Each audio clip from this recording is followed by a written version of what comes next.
Bueno, muy bien. Les doy la bienvenida a cada uno de ustedes, a los que están presentes y a los que después escuchen esto.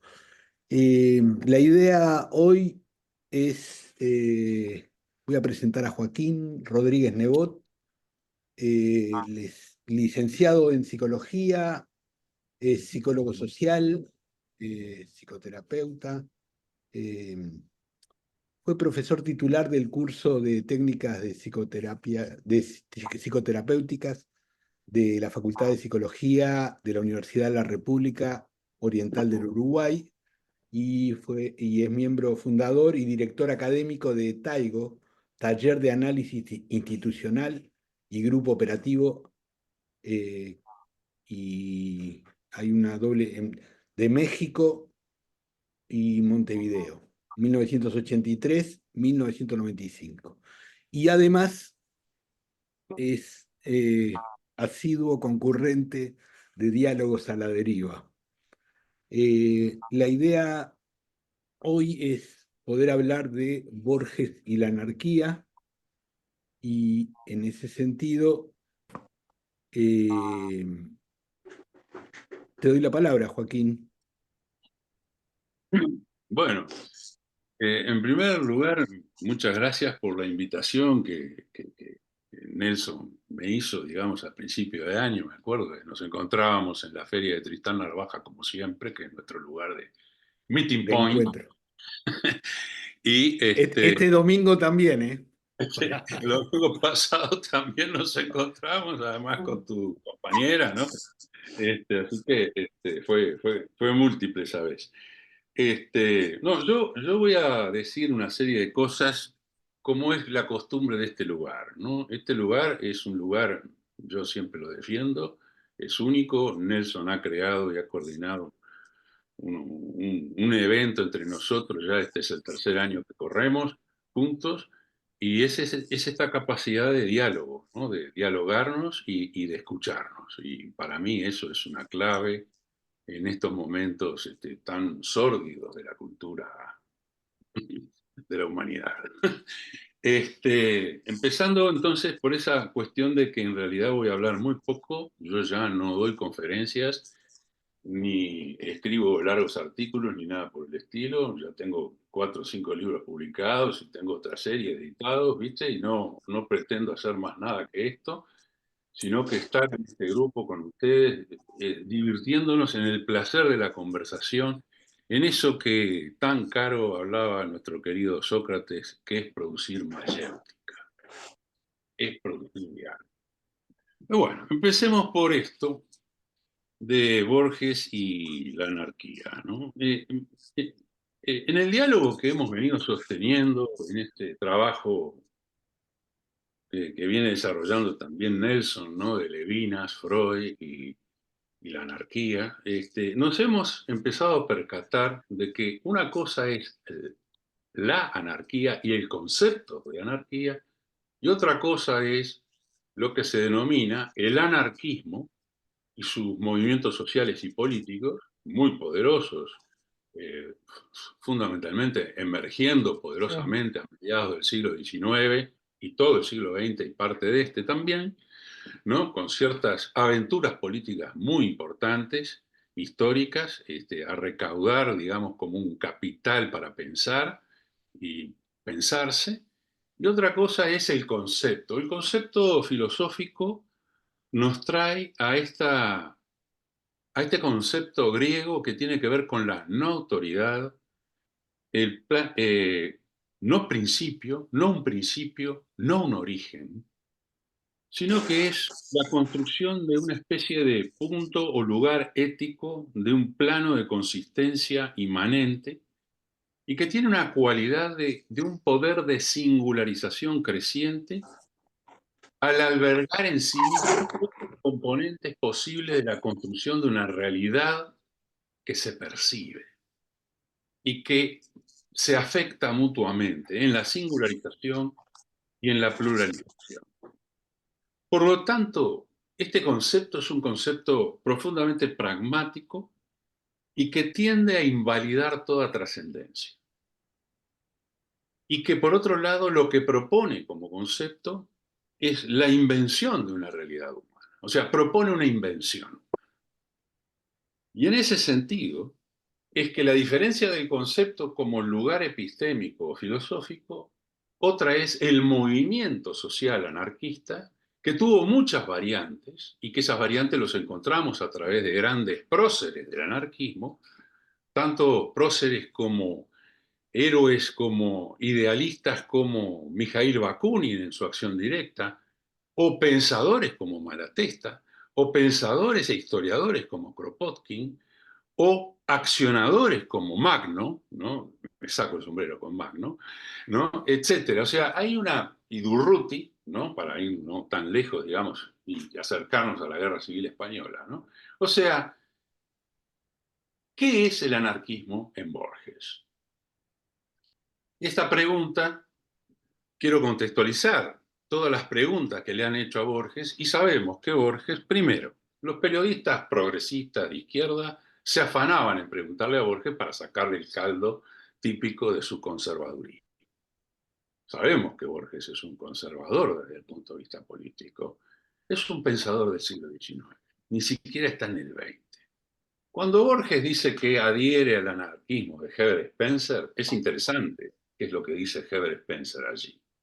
Herbert Spencer es un evolucionista darwinista, es el fundador de la sociología junto con Comte y en una lucha permanente ideológica y de argumentaciones entre Comte y Herbert Spencer. Y Herbert Spencer es un caballero inglés a la vieja usanza, en donde creía perfectamente en el evolucionismo humano y era un positivista en donde al final la consigna era menos Estado, más individuo, pero un individuo moral, creativo, abierto a las nuevas emergencias sociales y políticas y creativas del arte, de la ciencia, etc. O sea, era un positivista, Herbert Spencer. Entonces, ¿de dónde sale eso en Borges? De la relación con el padre.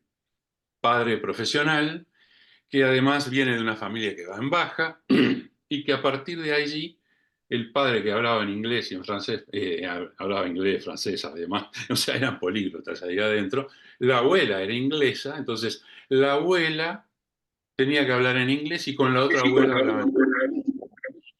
Y es ahí que Borges, después a la edad de 4 años, se da cuenta que está hablando dos idiomas, dos lenguas distintas. Pero esto es un proceso muy típico que le pasó también a Elías Canet y a varios más. Entonces tenemos que en Herbert Spencer hay una zona de lo incognoscible que se acerca mucho a Kant, digamos al menos, ¿no? De kantiano, de ese lugar de la cosa en sí, que no se sabe bien qué es, pero es la experiencia difusa y espacial y temporal, ¿no? Y en este sentido tenemos que encontrarnos con que Borges va a adherir, obviamente, como su padre adherió a las ideas de Herbert Spencer, y lo lee totalmente. Y mire que Herbert Spencer tiene más de 40 libros publicados, una cosa impresionante. Bien, ahora, ¿qué ocurre con Borges? Borges tiene una labor creativa, absolutamente creativa, en el campo de la ficción y otra labor absolutamente creativa en el campo de la crítica literaria. Y acá viene la relación con mi padre. Por eso digo que Borges es familiar, porque mi padre construyó a lo largo de su vida, desde los 21 años hasta que falleció, una enorme amistad con Borges. Eran amigos co-correspondientemente. Y en este sentido yo tuve la oportunidad de conocerlo. Hay recuerdos que son narrados por mi familia donde yo tenía 4 años y estaba en la falda de Borges, ¿no? O en Joaquín, brazos de Borges, porque era un decí niño el nombre de tu padre Borges nos también. visitaba en casa y que de alguna manera, bueno, pasó Neruda, pasaron un montón de gente por casa. Pero lo que sí es cierto, y esto quiero aclarar, es que yo llego a Borges porque Borges es parte de mi familia, ¿no? Y en este sentido, lo que quiero decir es que Borges, en su labor crítica, es casi contemporáneo en sus elucubraciones críticas a alguien que es quizás uno de los pensadores más interesantes del siglo XX, que es nada más ni nada menos que Mikhail Bakhtin. Mikhail Bakhtin es un filósofo ruso que fue perseguido por el estalinismo salvajemente, pero es aquel que pone paradigmáticamente y va a afirmar que la novela es un monstruo constructo artístico cuya panacea es la parodia de sí misma y en sí misma y en su construcción inmanente. Esto quiere decir que las construcciones, y esto lo hace a través de dos análisis específicos de obra, uno a Dostoyevsky y otra a Racine, nada más ni nada menos que al fundador de la novela histórica, que es Racine, con Gargantúa y Pantagruel, y del otro lado, nada más ni nada menos que al príncipe de las letras rusas, que es Fedor Dostoyevsky. Su análisis de Bakhtin en estos dos autores contempla un sistema cartográfico analítico, del cual Deleuze y Guattari se van a divertir muchísimo y del cual también Julia Kristeva va a divulgar fuertemente en la década de los 60 las páginas que escribió Bakhtin, porque estaba todo censurado por la Unión Soviética. Entonces, acá lo que tenemos es esa suerte de cartografía que es la que hacía en acto y en acción el mismo Borges cuando habla de Melville, cuando habla de Stevenson, cuando habla de Carlyle, cuando habla de James Joyce, cuando habla de todos, de Kafka. ¿Qué es lo que observamos? Cuando escribe un artículo como Kafka y sus precursores, va a hablar de que Zenón es el precursor de Kafka o que Kafka es precursor de Zenón. Fíjense, él altera todas las temporalidades. Entonces, toda la temática habla de que toda la literatura está construida en función de una parodia. Y este es el aspecto para mí fundamental, en donde queda claramente en su texto y en su textualidad la distorsión temporal. Por eso yo digo que Borges es un escritor cuántico, porque si bien apela a la figura de la metáfora del sueño, es para destruir las identidades y construir singularidades. En las ruinas circulares uno observa esa que no es de circular, no es que es el eterno retorno nietzscheano, parece, porque era un gran lector de Nietzsche también Borges, sino que de pronto es el personaje sueña a otro personaje que lo inventa y lo construye. Y de pronto el soñador se da cuenta que a su vez es soñado por otro. Ese otro que es amenazante, pero también es constitutivo del sujeto. Esa posibilidad de desubjetivizarse, de desterritorializarse. Y en cuanto a los territorios, también son increíbles en Borges. El cuento de Tlön, Urbis y Orbis, uno encuentra una fisonomía, el cuento en donde hay un mapa y una cultura que se encuentra en una biblioteca, no se encuentra en otro espacio. No, nada más que en una relación de bibliotecas, de libros que hablan entre sí. El libro de arena, el cuento del libro de la arena, es que se abre una página y después se disuelve y se abre otra.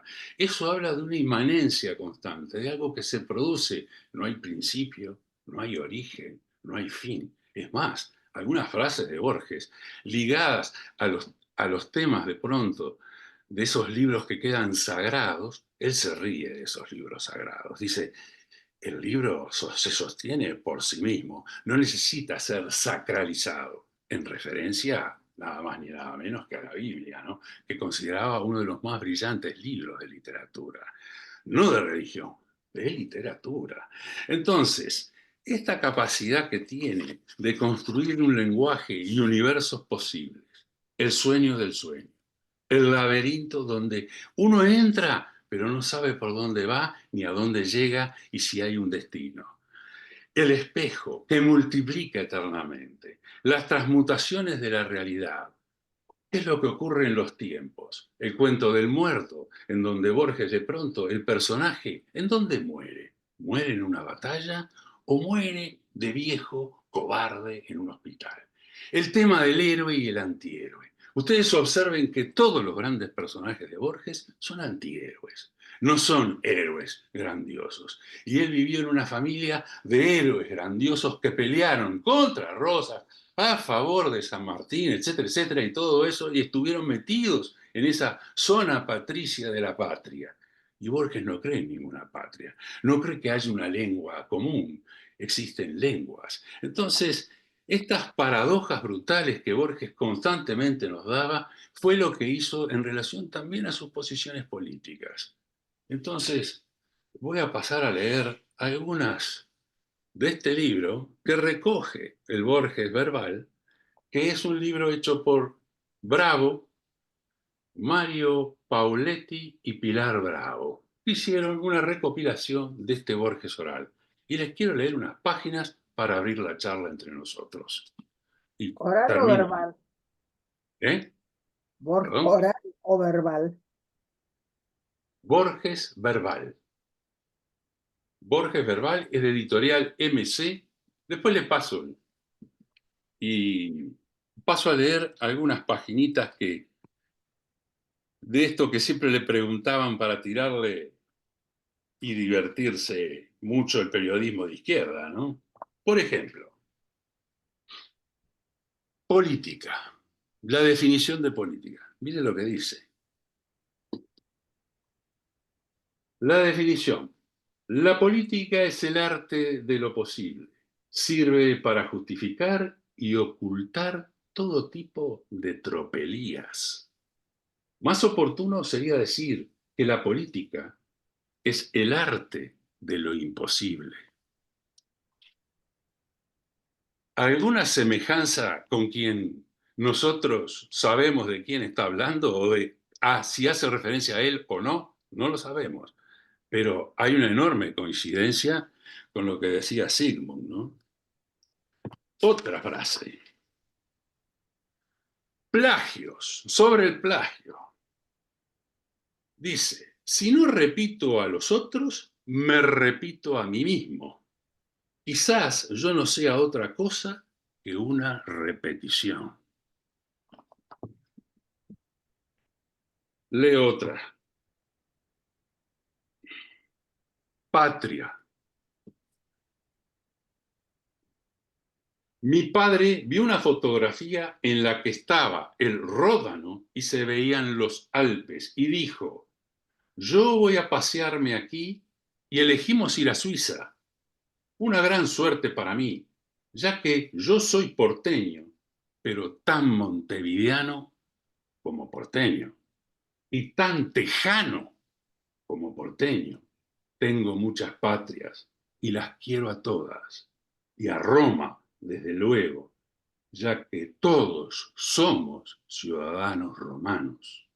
Y más atrás somos griegos, de modo que yo espero seguir coleccionando patrias. Y la última, Perón, hablando de la anécdota terrible que tiene con el señor, ¿no? Con lo que él va a llamar el monstruo en el cuento, ¿no? Por eso le mandé leer el monstruo, ¿no? Perón era un demagogo irresponsable. La prueba es que dejó al país en manos de una pobre infeliz y de un astrólogo que estaba completamente loco y cuya mayor ambición era ser comisario de policía. Obviamente que hay otras expresiones de Borges en donde va a defender a los militares, que después se dice, yo creí que eran cristianos católicos y me encontré con que no eran cristianos ni católicos. En un almuerzo que fue con los milicos, con Videla y todos ellos. También habló loas de Pinochet, a lo cual también se arrepintió. Yo pensé que era un caballero y me di cuenta que de caballero no tenía nada, no tenía ninguna educación ese señor. Fue los comentarios que hizo. Entonces, Borges, desde el punto de vista de la política, mi tesis es que era un anacrónico. Tal grado de anacronismo que él estaba en otro siglo. Él no comprendía mucho lo que era la Unión Soviética, pero se dio cuenta con el tiempo. Y en ese sentido, obviamente, que tomó posiciones absolutamente de derecha y conservadoras. Pero lo que hay que tener en cuenta es que él, en su fuero interno de lo político, era un moralista a la antigua. Era como esa gente, esos políticos que creían en la palabra. Por eso va a decir siempre que los políticos son unos personajes que lo único que les interesa es el aplauso. Puedo leer otras frases de aquí, pero dejo por aquí para que ustedes se empiecen a comportar como saben comportarse. Vamos arriba.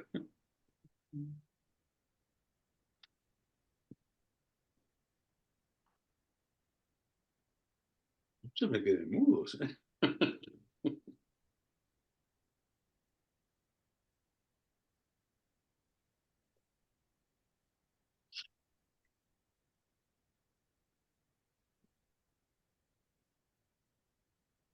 Claro, vos, Joaquín, traes esto.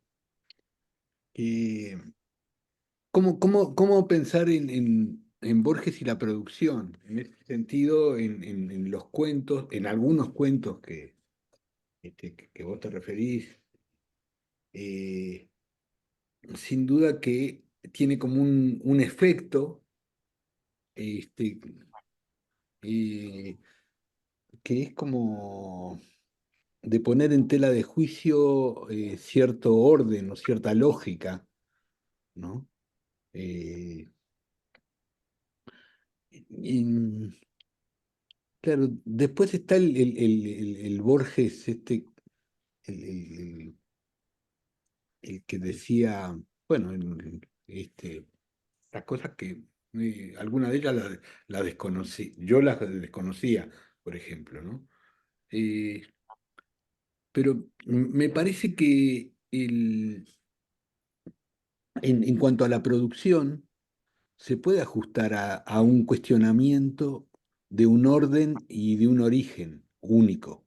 Bueno, por ejemplo, para hacerlo concreto, en Kafka y los precursores, ¿no? La lógica indica que este, los precursores dan origen o generan a los que siguen. Y el planteo de Borges es que Kafka crea sus precursores, o sea, cómo hay otra manera de ordenar la situación, no solamente desde el punto de vista lógico, y así me parece que en diferentes, en ese sentido, sigo que Borges tenía un método de anarquía, que Totalmente. es una manera de preguntarlo, ¿no? Mirá, Este, hay un aspecto que es muy importante de verlo. Por ejemplo, uno de sus primeros cuentos y muy fuertes es el de Pierre Menard, autor del Quijote. Ese cuento es absolutamente alucinante porque es el que va a agarrar después de Derrida, ¿no? Jacques Derrida, para hacer todo el proceso desconstructivo. Porque en realidad, fíjate vos, ¿qué es lo que hace con el cuento? Él hace una cita de Cervantes y pone, y entonces habla, fíjense en el idioma en que está escrito, le tira palo y palo y palo y palo. Ahora fíjense en lo que dice Funes. Entonces, lo que dice, no Funes, perdón, Pierre Menard. Entonces, transcribe exactamente la misma cita que Cervantes. Dice, fíjense en la genialidad de este tipo, en el momento en que está produciendo esta frase, porque bla, bla, bla. Entonces arma otro contexto. ¿Qué hace allí? Destruye todo el sistema interpretativo y hermenéutico. ¿Se entiende esto? O sea, el sujeto lo que hizo con ese cuento maravilloso es destruir el sistema hermenéutico. O sea, es como que se ríe de las hermenéuticas, de las teorías hermenéuticas. Entre ellas el psicoanálisis, por eso era un antipsicoanalista, ¿no? O sea, se ríe de todo tipo de construcciones. Él es lo que único que cree, es en la literatura. Es más, se ríe de Platón. Cuando habla de Platón le baja cada caño.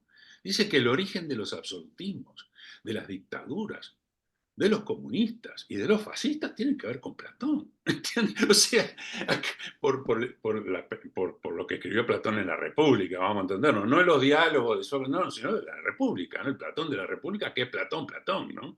Son las ideas de Platón de cómo hay que gobernar, ¿no? Entonces, cuando uno observa este proceso desconstructivo, paródico, de relacionamientos, uno cuando lee la Aleph, lo lee cuánticamente. Hoy lo lees cuánticamente. Siglo XXI lo lees cuánticamente. Porque vos cuando ves el Aleph, decís, acá está todo. Acá está todo y está nada. Acá está el principio y está el fin. ¿No? Porque es como el agujero negro, ¿no? Es el gusano.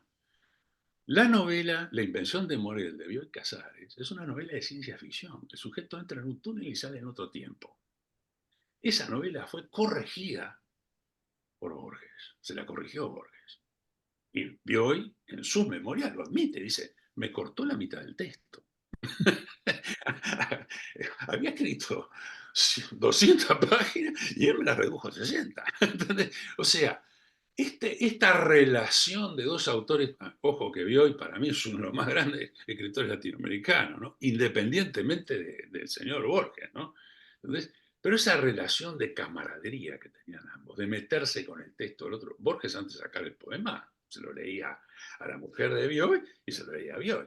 Entonces eran sus interlocutores del momento, a pesar de que Bioy, de que en realidad Borges estaba dialogando con Shakespeare, ¿no? O con Chaucer, ¿viste? O con cualquier otro, ¿viste? Porque esa es la condición de intertextualidad que permanentemente él plantea.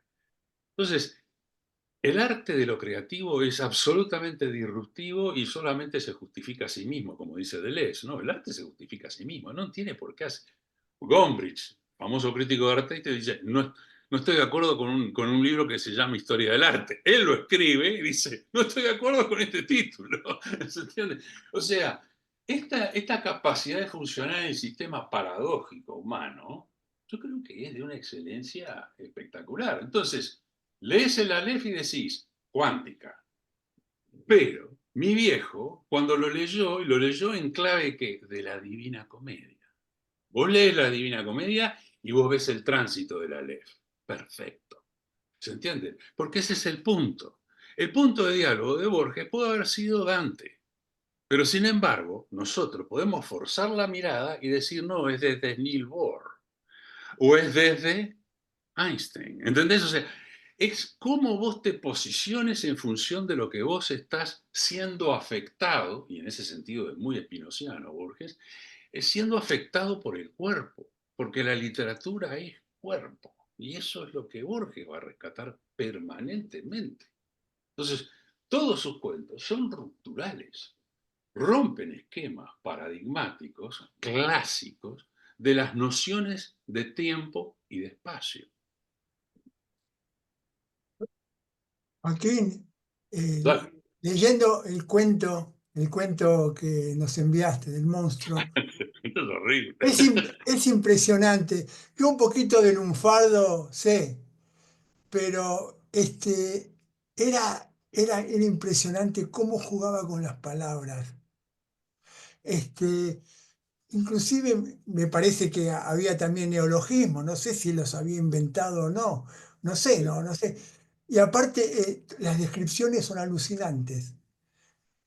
Estos tipos yendo en el camión y la gente que ellos encuentran y cómo matan y cómo se hieren, es una cosa Pero, pero, impresionante. pero entre medio hay un asesinato. Sí, sí, sí, sí. O sea, uno lee el coso y quedas como, viste, como impactado de toda la geografía brutal que el tipo te está inundando, que ambos te están inundando, pues escrito, ¿no? A dos plumas. Vos sabés que ese cuento no se publicó. La primera vez que se publica ese cuento lo publica Mi padre en Marcha en el año 1955, cuando cae Perón. Pero ese cuento es del año 47. Él lo escribe en el año 47 cuando Perón está, ¿no? Se posicionó, ¿viste? Fuertemente, ¿viste? Tuvo ese problemita, ¿viste? Que Evita, pum, mandó llamar y salieron varios sindicatos y tal. En realidad, el cuento hace referencia a esos movimientos que de pronto hacía el peronismo para accionar y golpear determinados lugares y generar determinadas situaciones del espectro político, generar un evento político, ¿no? No un acontecimiento, porque el acontecimiento no lo controla nadie, ¿no? Sino producir un evento político, que es distinto, ¿no?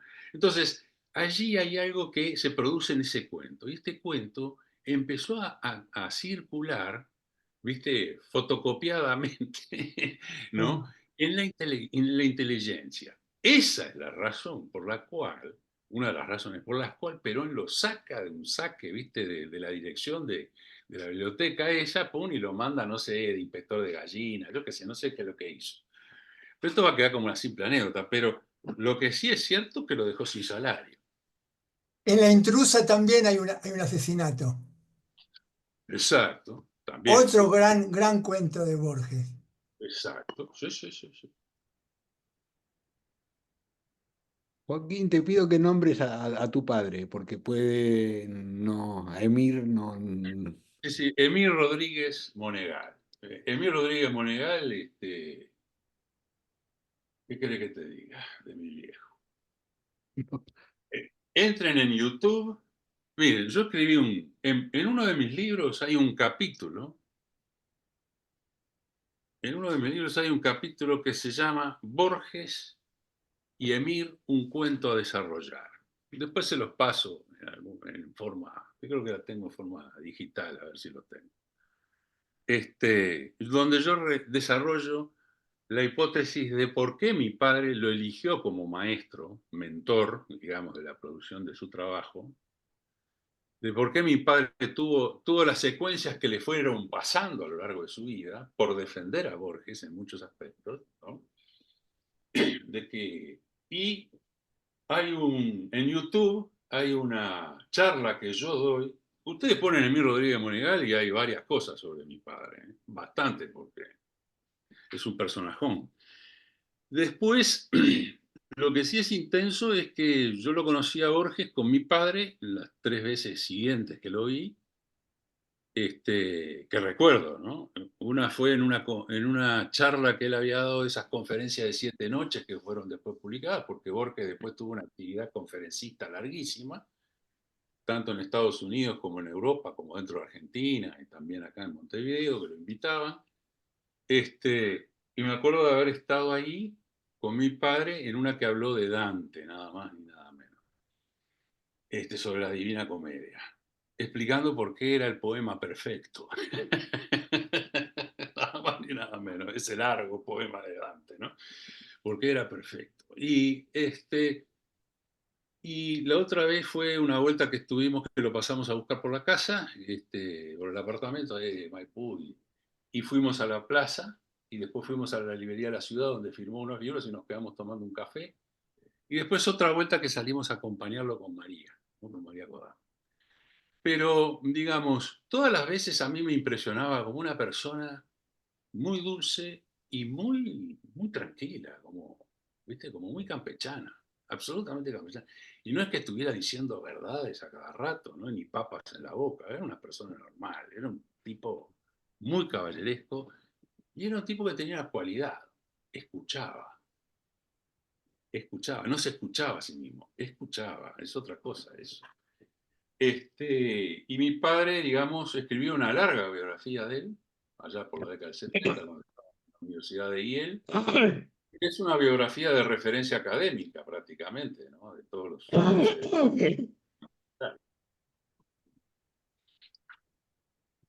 Y en YouTube también van a encontrar una charla que doy sobre mi padre, sobre los orígenes de mi padre, los orígenes de mi familia, ¿no? Emparentados con ciertos personajes, y que habla un poco también de que mi padre, que quedó inscrito en un cuento de Borges, ¿no? Que es un cuento muy especial, aparece el nombre de mi padre ahí como referencia de personaje que entra en el cuento, y ese cuento tiene que ver justamente con la vida de mi padre, ¿no? Y con los orígenes de mi padre.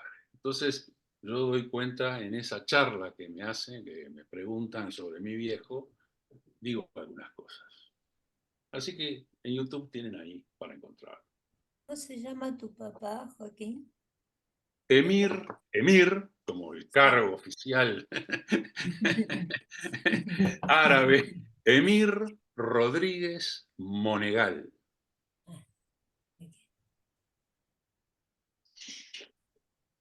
Cuando yo me encontré con Bioy y con Bianco, ¿no? Bianco me dijo, la primera vez que yo leí el cuento de este que hablábamos recién, ¿no? Del cuento de Pierre Menard, autor del Quijote, dice, yo me caí de espaldas, pero después cuando me lo explicó tu padre, me caí doblemente de espaldas. José Bianco es el editor y además escritor novel argentino de la famosa revista Sur de nuestra querida Ocampo. la, la máster que ayudó a muchos escritores cuando estaban sin un mango. Victoria Yo lo que quiero rescatar de acá, de esto, fundamentalmente este es el tema para mí, es que es cierto que estábamos hablando que políticamente una persona puede ser un creyente en muchas cosas y puede ir de un lado a otro en las posiciones políticas, pero Borges obviamente sabemos lo que era desde el punto de vista de la política y el progresismo y la izquierda se ensañó brutalmente contra él, muy fuerte, por las cosas que dijo y las cosas que apoyó en su momento. Y que después se desdijo y se dijo y se desdijo permanentemente en la política porque no era un político, no era un tipo que tenía la picardía que podía tener, por ejemplo, Galeano o Mario Benedetti, o las picardías de Gabriel García Márquez, ¿no? O las habilidades políticas que podía haber tenido Guillermo Cabrera Infante, o la consistencia política de un Octavio Paz. Se esté de acuerdo o en desacuerdo con Octavio, ¿no? Pero nadie puede negar que Octavio estuvo en el frente de batalla en la Guerra Civil Española, empezando por ahí. De los pocos intelectuales que estuvo empuñando armas, de los pocos escritores del tamaño que es Octavio, que estuvo empuñando armas por una causa, cuando era joven. ¿Cómo ayudó?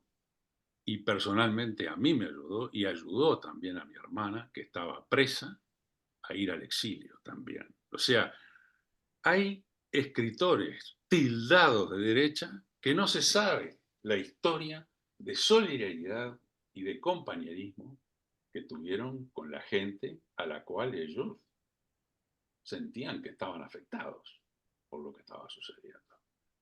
Entonces, decir que Borges es un reaccionario es una anécdota. Ahora, cuando uno lee a Borges, te encontrás con otra cosa. Y eso es lo que yo rescato de él. Y es lo que uno va a rescatar de él. ¿A alguien le interesa cuál era la posición política de William Shakespeare en relación a Isabel? ¿Alguien sabe eso? Los grandes estudiosos sí lo saben. ¿Cuál era la relación de tensión permanente que tenía con la corona? Con Isabel en particular, porque Isabel le encantaba el teatro, iba a ver todas las obras de Williams y de Milton y de todos los demás. Pero ¿alguien sabe si la apoyó, la denegaba? Lo único que sabemos que era, sí, que estaba anglicanamente ordenado, porque si te desordenabas un poco religiosamente podías pasar por él, ¿no? Pero se entiende a lo que voy, ¿no? O sea, ¿alguien sabe cuál era la ideología de Dante? ¿Qué es lo que hace Dante de revolucionario? Dante es el primero que escribe en la lengua del vulgo, en la lengua que se hablaba en Florencia. Es el primero, y es el que funda el lenguaje italiano, porque es lo que hablan allí. Es el primero que atenta contra el instituido religioso. En aquella época había que escribir, si querías ser escritor, tenías que escribir en latín. ¿Cómo vas a escribir en esa lengua vulgar? No sé si me explico. O sea, todo escritor sufrió tensiones.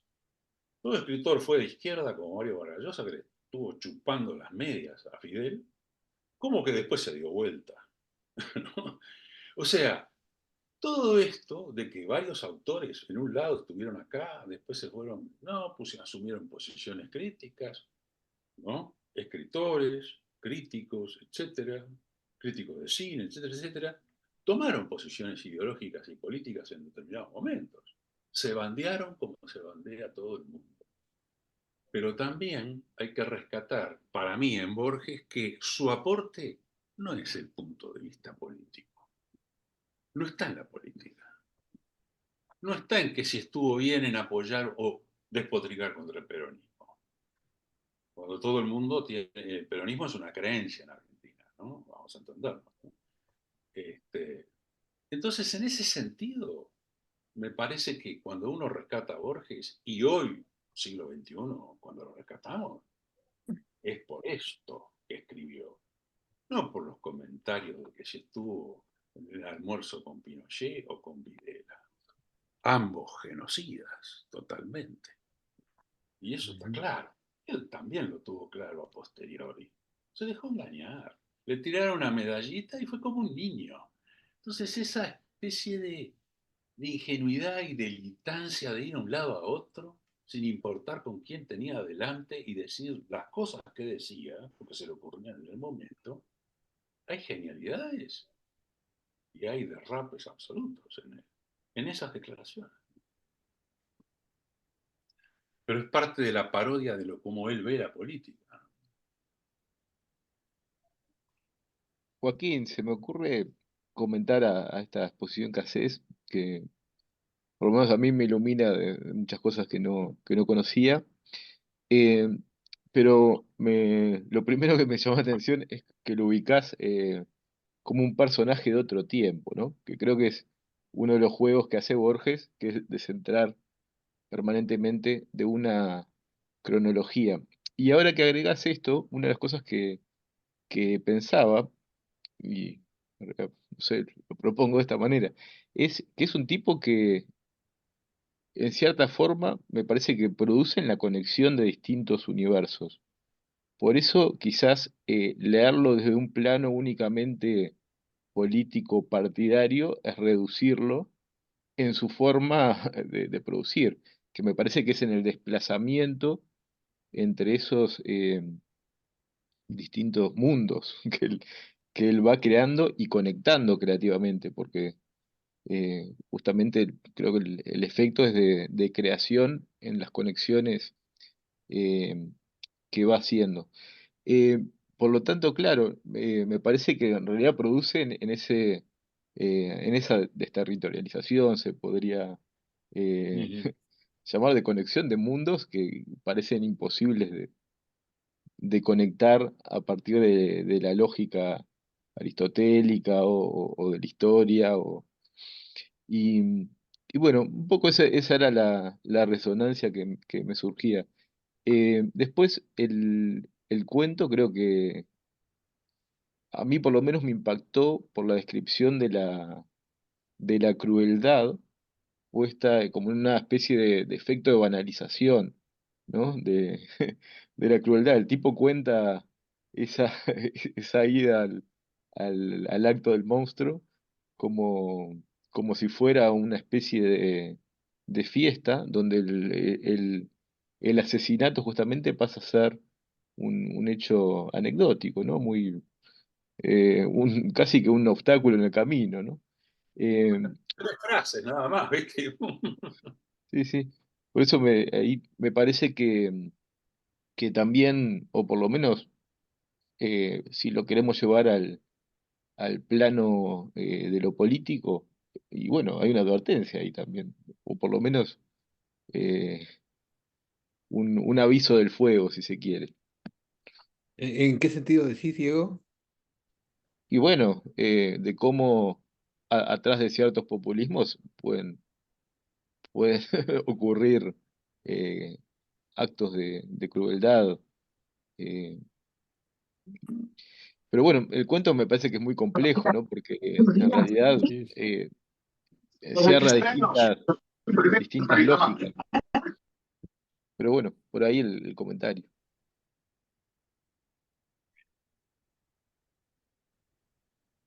Ok, yo te puedo pedir que me repitas una frase que dijiste al principio que me gustó, te la quiero robar. Cuando hablaste de la anarquía y la capacidad de invención, cuando dijiste que anarquía significaba sin origen, sin orden, y lo relacionaste con la invención. ¿Se escucha? Eh, Vos sabés que he estado, este diálogo a la deriva de este año me ha hecho leer muchísimo y volver a leer a mis viejos amigos anarquistas, le digo yo, ¿no? A Kropotkin, a Malatesta, digamos, a Luce Fabre, ¿no? Y vos sabés que me he dado cuenta de que el concepto en griego es un concepto muy poderoso que además está muy emparentado, muy cercano a los cínicos, muy cercano a la pragmática de los estoicos, muy cercano a Séneca y a Marco Aurelio, ¿no? O sea, en el sentido siguiente, ¿no? Es esta cuestión de cómo inventar la realidad. Y ¿Cómo justamente inventar? la realidad. De lo que se trata es que no es que la realidad nos llega, es cómo accionamos, cómo creamos una realidad.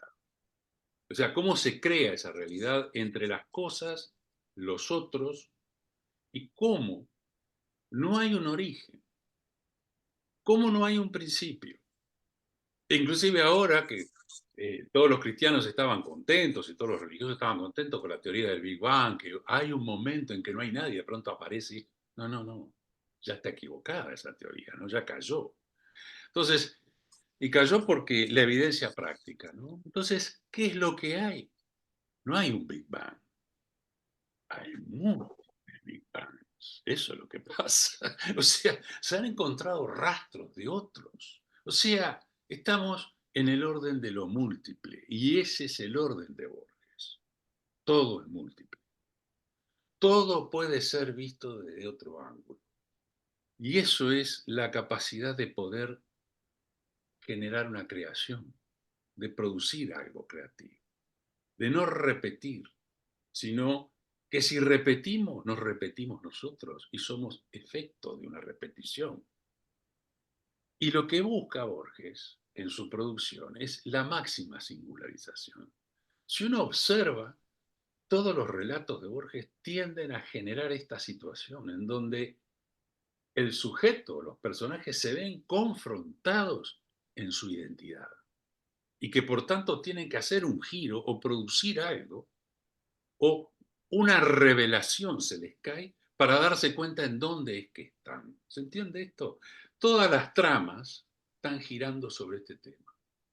Por eso es un individuo, Borges, en sí mismo se veía solamente como un individuo. ¿Se entiende? O sea, es una máxima singularización.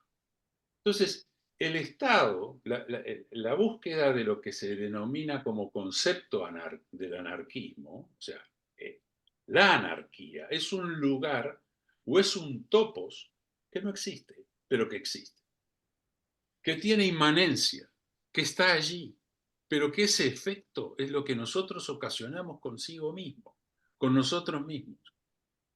Fíjense en que si uno ve la vida de uno, ¿no? Y uno va envejeciendo, ¿no? Y vas mirando, cómo te vas hipersingularizando cada vez más. Cómo te vas aferrando a determinadas cosas que suenan como tu identidad, pero que en realidad es la identidad de otros.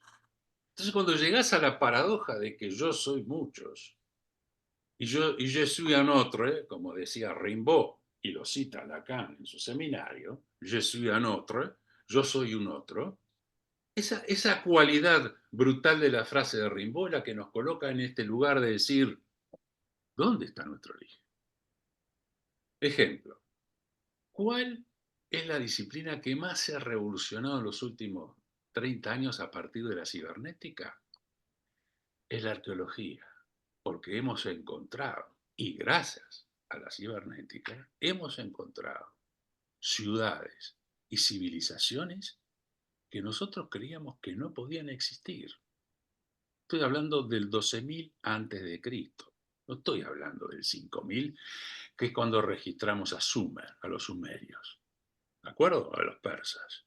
No, estamos hablando de estructuras, megaestructuras gigantescas de ciudades y de complejos, religiosos o no, no sabemos bien qué son, que son gigantescas, que son enormes. Hay una acá entre Bolivia y Perú, que es gigantesca, y uno no sabe cómo se pudo construir esto. Hay otra que está en Turquía, cerca de Capadocia, que es una ciudad gigantesca que tiene 12.000 años. Y hay otra que está en Camboya, que está sumergida. Entonces, cuando uno ve esas cosas y dice, opa, ¿y esto qué es? Y es que hubo cataclismos. Y esto es lo que recoge el Antiguo Testamento de relatos de los Anunnaki, persas, que es casi el mismo relato del diluvio con Noé. O sea, hay mucha cosa de traspaso de una literatura formada aquí, en esta parte del planeta, y otra que condensa aquí con el pueblo judío. ¿Se entiende esto? O sea, los judíos no son originarios. Los judíos robaron a otros, de la misma manera que los persas le robaron a otros y que los chinos hicieron lo mismo. O sea, acá hay algo que tiene que ver con que en donde nosotros somos enfermos de buscar nuestro origen, ¿no? Entonces decimos, no, salimos de África, somos todos grones, ¿no? Somos todos negros. Somos todos negros. ¿Cuál es nuestro ADN? En Etiopía, el más antiguo. ¿Y de dónde nos fuimos? Nos fuimos para todos lados. Pero, ¿qué descubrimos? Descubrimos que había otros humanoides. ¿Qué hicimos con ellos? No sabemos mucho. O nos lo comimos o fenecieron. Pero sí sabemos que los arios, digo, los nórdicos, 6% de su ADN es del cromañón. Es del cromañón y del Neandertal. O sea, 6% del ADN de un sueco contempla al Neandertal. O sea que también no funcionamos. Y esto ha sido toda una revelación. Están reescribiendo todo nuevamente. Entonces, uno cuando dice, ¿qué pasa con los colapsos civilizatorios? Y sí, pasan colapsos civilizatorios. Civilizaciones gigantescas como la del Khmer desapareció, los mayas desaparecieron. O sea, ¿por qué? Porque son colapsos ecológicos, civilizatorios, llámenlos como quieran. Ahora, ¿qué es lo que nos da Borges? Nos da Borges la posibilidad de pensar y trasladarnos por cualquier punto del planeta, de la cultura, del territorio cultural. Podemos citar a un autor japonés, podemos agarrar a un africano, podemos agarrar a un islandés. Ustedes saben que en los últimos años Borges estaba aprendiendo el idioma islandés antiguo para leer las sagas de Islandia, los Vikings de aquel lugar. Entonces, cuando uno ve esto y observa cómo ha sido su práctica escritural, sus maneras de escribir, que variaron con el tiempo, porque después se volvió más suave, más diáfano, porque pasó al registro oral, él pasó a dictar los cuentos, ¿no? Porque ya no podía escribirlos él personalmente, ¿no? Porque estaba enceguecido. A partir de los 60 ya casi pierde, no toda la visión porque él veía manchas, ¿no? Pero tenía la misma enfermedad genética que el padre, ¿no? Una deformación en la córnea, creciente, entonces se iba quedando ciego. Esto de la ceguera también habla de la posibilidad de la mirada interior o la mirada hacia otro lugar, hacia la memoria infinita, que él también, porque él podía recitarte encíclicas enteras de las sagas nórdicas. Pero bueno, yo creo que hay que rescatar esa posición epistémica del concepto porque nos abre la posibilidad de salirnos a veces de la brutal fuerza que tienen las teorías cuando se cierran demasiado en sí mismas y generan efectos de aducción hipercodificada, ¿no? Entonces eso te complejiza un poco en tu mecanismo de pensamiento y también en el ejercicio de una clínica, ¿no? Un breve comentario, un poquito por la hora y otra poca, para agradecerte, Joaquín, lo bello y lo intenso y lo preciso que traes. Y al mismo tiempo me dejo llevar por afectaciones que me pasan así como imágenes, en donde, por ejemplo, la relación Silvina Ocampo, Victoria, Bioy y, y Jorge Luis, este, que son obviamente fuente de belleza inagotable para la literatura y todos los territorios que puede regar esa excelsitud en la literatura, ¿no? Pero simultáneamente dejándome llevar por mi acostumbrada capacidad para la dislocación. Dale, dale. Claro, por ejemplo, me viene el bombardeo de la Plaza de Mayo y me viene, por ejemplo, la burla que ahora reproduce el vocero del presidente actual, Adorni. Yo cuando lo escucho a Adorni, escucho el clima de burla insidiosa que tenían algunas reuniones entre Silvina Bioy y Jorge Luis, con otros, como era Jules Solar también, ¿no? En donde nadie niega sus potencias, eh, ¿no? Pero eran portadores de una capacidad para burlarse y gozar, ¿no? Que es me viene ahora, porque nosotros lo estamos viviendo ahora, actualizado, con personas mucho menos inteligentes y ricas que Bioy, Silvina, Victoria y otro montón de gente que estaban alrededor de Sur, de la publicación y de ese lugar que creó Victoria, que sigue vivo y que es para ir a visitar si vienen allá a San Isidro porque sigue la casa abierta, Sí. la casa de Victoria, este, pero donde hay un elemento que armó como el huevo de la serpiente, en el sentido de un estigma de las figuras del odio, pero con un rasgo, que es el goce por el desprecio a los pobres. Por ejemplo, otra foto muy que me vinieron con tu relato es la foto de que fue motivo de la burla de los pobres que venían a manifestar a la casa de gobierno y que ponían sus pies en la fuente. ¿Por qué? Porque tenían calor, porque estaban sin tomar agua, porque no tenían para comprarse bebidas. Los niños de ellos se bañaban allí. Entonces todo eso era motivo de sorna, burlesca y gozosa. Etcétera, ¿no? Los asesinatos de la fiesta del monstruo también tienen que ver con los bombardeos de la Plaza de Mayo, en una forma muy interesante de meterlo adentro de un relato en donde entre Bioy y Jorge Luis gozaron al escribirlo. Entonces, yo los admiro, pero no puedo dejar de pensar en cómo sentían. Y acá no me meto ni con su ideología ni con nada, sino que tenían un sentimiento, y yo en eso disiento con vos. Yo creo que Jorge Luis no era inocente. Jorge Luis era muy hábil. Entonces, él sabía cómo hacerse el que era de otro tiempo, pero tenía una inteligencia que no me posibilita pensar que él estaba en otro tiempo. Él sabía muy bien en qué tiempo estaba y de qué se trataba, de lo que sentía, ¿no?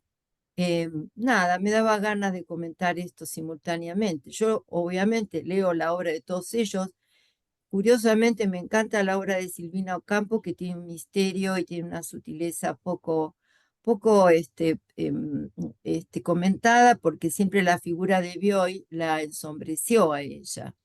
Pero Silvina tiene un refinamiento y también tiene una manera de escribir rara, porque yo diría la rareza de las descripciones de los relatos de Silvina, esos pasillos de esas casonas de la servidumbre donde ella gustaba habitar, porque nunca se sintió cómoda en la parte donde vivía la parte aristocrática de su familia. Ella se iba a vivir en las estancias de los sirvientes, pero ella era tan despreciativa como el peor, digamos, no es que eso la hacía aliada, ¿no? Entonces, bueno, son esas contradicciones también anárquicas que tenemos en nuestras historias, nuestros orígenes, nuestras cuestiones que nos habitan eh, en lo que tanto amamos como al mismo tiempo podemos tener rechazo, ¿no?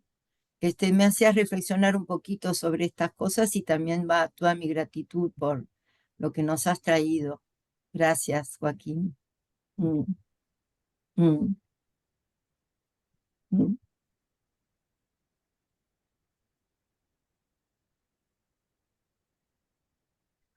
Una cosa más. En la fiesta del monstruo,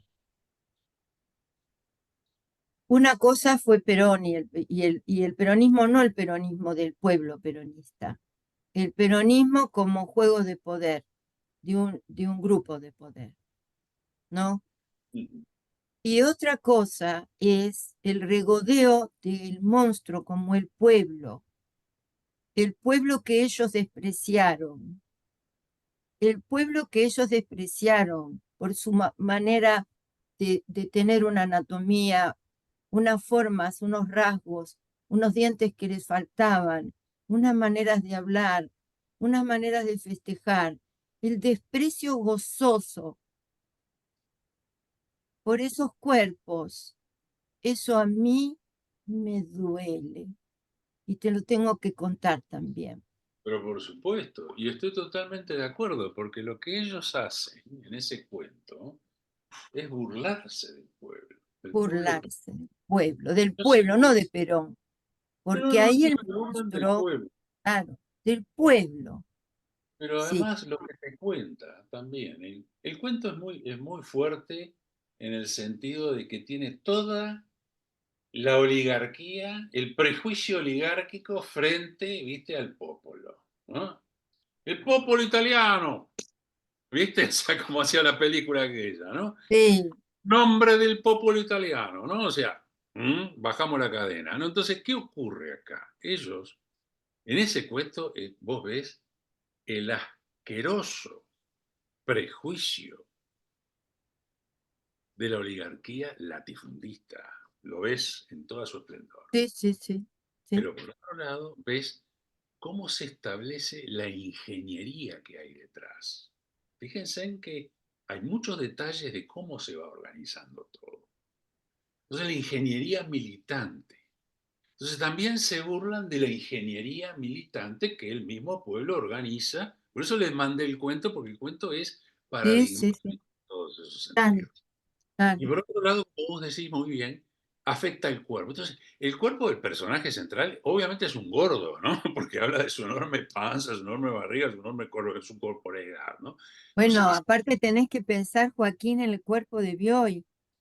Bioy es lo que se llama, no sé, allá sí se usa el dandy.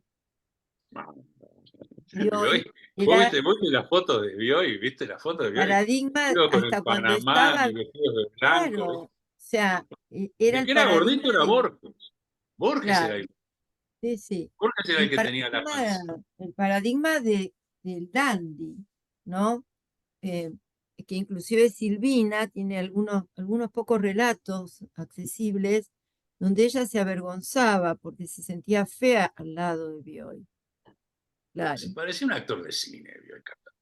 claro, pero lo que pasa es que no era solo que él era bello, porque hay muchos hombres bellos, y en esto hay que ver que un hombre sea bello. Hay muchos hombres bellos que no lo exhiben, y Bioy tenía algo de la exhibición, de su belleza aristocrática, con una cuestión de desprecio en la sola presencia, ¿no?, de su estar ahí. Y esos son valores, Claro, valores clasistas, totalmente. sí, Vamos a entender, Borges jamás va a renegar de sus valores clasistas, ni de su genealogía familiar, que eran todos o profesionistas o eran todos militares que habían participado en las revoluciones, ¿no? O sea, claro, en la construcción de la nación argentina y que se habían fundido. Era de esas clases, de esos que se van desclasando, ¿viste? O sea, no sí, tanto Bioy, porque Bioy sí tenía no, respaldo. yo Bioy sí, tenía un gran respaldo, pero los Borges se fueron desclasando y se fueron para abajo, literalmente. Son sí, de sí, sí, sí, como sí, el otro día hablábamos de qué tipo de anarcos eran aquellos, de qué tipo de anarquismo, ¿no? Entonces, yo te digo, bueno, sí, por ejemplo, Florencio Sánchez se definía anarquista. Florencio Sánchez es un gran dramaturgo nuestro, ¿no? Y sin embargo, Florencio también tenía en determinados momentos veleidades de, ¿no? Entonces vos decís, de las carreras también, otro gran poeta nuestro, también se declaraba anarquista. O sea, en aquel tiempo declararse anarquista era como presentar, ¿y vos de qué sos? ¿De Peñarol, de Nacional, de Boca Juniors, de River? ¿Viste? Era una cosa media rara ahí, ¿no? Sin embargo, rápidamente, principios de siglo, se estableció como una cuestión básica de que el anarquismo es una cosa y la anarquía es otra cosa. Pero Claro. eso se fue borrando por las situaciones políticas. Pero es Mm, cierto. Yo digo, yo no niego, yo no creo que Borges sea un revolucionario, ni mucho menos. Borges es revolucionario por lo que escribió en literatura, claro, sí, no sí. por sus opiniones políticas que cada tanto le metían micrófonos, ¿viste? Mm. De cosas, ¿no? Y donde yo creo que, sin embargo, acá no estoy muy de acuerdo contigo en esto que vos decís que Borges era un tipo muy claro políticamente. Yo creo que era un tipo No, que... no dije que era claro políticamente, yo digo No, que no era ingenuo. no, pero justamente si vos decís que yo me voy más hacia la ingenuidad y te voy a explicar por qué. Porque si no hablaría de una mala fe de él.